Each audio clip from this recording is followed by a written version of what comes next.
ఒక్క అనంతపురం జిల్లాలోనే 643 కోట్ల రూపాయలు 2013-14 సంబంధించిన పంట నష్ట పరిహారం ఇవ్వాల్సి ఉంది.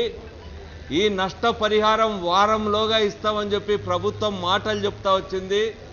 మా జిల్లా పరిషత్ మీటింగ్స్లో కూడా స్వయంగా మంత్రులు రఘునాథ్ రెడ్డి గారు, పరిటాల సునీత గారు, విప్ గారు అందరూ కూడా వారం లోపల ఇన్పుట్ సబ్సిడీ అందజేస్తామని చెప్తూ వచ్చినారు. ఈ రోజేమో అది గత ప్రభుత్వం చెప్పింది, మాకు సంబంధం లేదనేటువంటిది మాట ప్రభుత్వం చెప్తా ఉంది. ఇన్సూరెన్స్కి సంబంధించి కూడా 226 కోట్ల రూపాయలు వస్తే దాన్నంతా కూడా బ్యాంకు రైతులకు ఇవ్వడానికి బదులు రైతుల అప్పులకు జమ చేసుకోవడం జరిగింది. ఇది పూర్తిగా విరుద్ధమైందనేటువంటిది మేము అక్కడ చెప్పడం జరిగింది. ఒక్క అనంతపురం జిల్లానే కాకుండా రాష్ట్రంలో 1343 కోట్ల రూపాయల పంట నష్టపరిహారం ఇన్పుట్ సబ్సిడీ ఇవ్వడానికి కిరణ్ కుమార్ రెడ్డి గారి ప్రభుత్వంలోనే ఆ రోజు ఫైనాన్స్ డిపార్ట్మెంట్కి కూడా వాళ్ళు పంపామని చెప్పారు. ఆ రోజు ఈలోగా నోటిఫికేషన్ రావడం వల్ల అది రాలేదు. ఆ రోజు కూడా ఇన్పుట్ సబ్సిడీ అంతా కూడా ఒక్క 8 మండలాలు మాత్రమే తెలంగాణ మండలాలు ఉన్నాయి.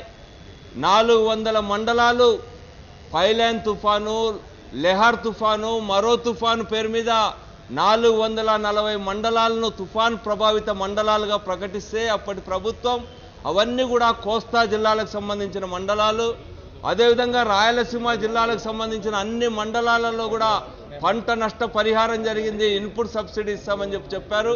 అందుకని ఇది గత ప్రభుత్వానికి సంబంధించిందని చెప్పి తప్పుకోవడానికి వీల్లేదు.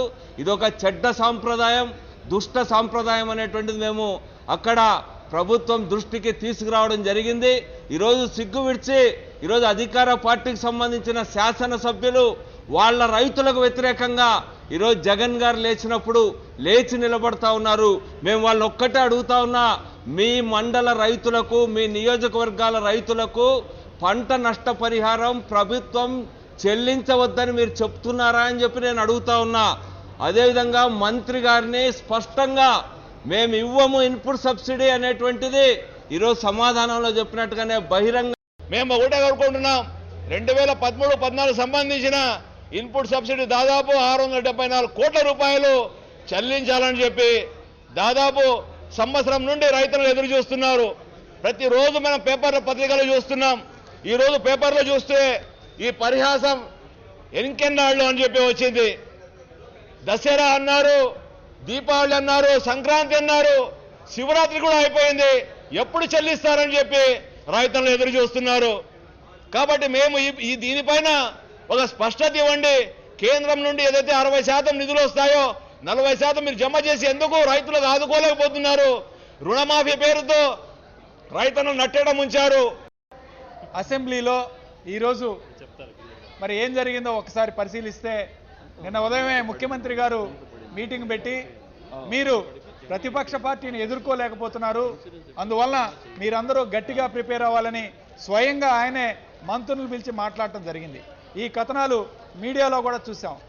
అదేవిధంగా ఈరోజు జగన్మోహన్ రెడ్డి గారు మరి ఈ ప్రశ్నకు సంబంధించి ఇన్పుట్ సబ్సిడీకి ప్రశ్నకు సంబంధించి సమాధానం ఇవ్వడానికి లెగిస్తే మాట్లాడటానికి అవకాశం ఇవ్వకుండా స్పీకర్ ఈరోజు ఏకపక్ష వైఖరి అవలంబించారు.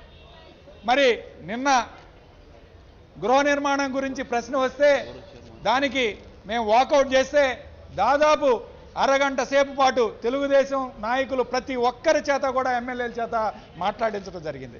మరి ఈరోజు ఒకే ఒకటి అడుగుతున్నాం, కేవలం 5 నిమిషాలు ప్రతిపక్ష నాయకుడికి ఇవ్వాలంటే భయపడిపోయి జగన్మోహన్ రెడ్డి గారికి ఈరోజు భయపడిపోయి అధికార పార్టీ ఈరోజు మైక్ ఇవ్వకుండా ఈరోజు స్పీకర్ గారు ఏకపక్ష వైఖరి అవలంబిస్తున్నారు.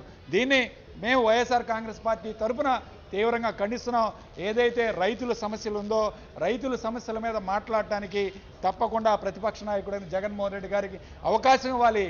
ఆల్రెడీ 5 రోజులు జరిగిన సమావేశాల్లో అధికార పార్టీని ఎక్కడా కూడా మమ్మల్ని ఎదుర్కోలేకనే ఈ యొక్క మరి చర్యలకు పాల్పడుతుంది.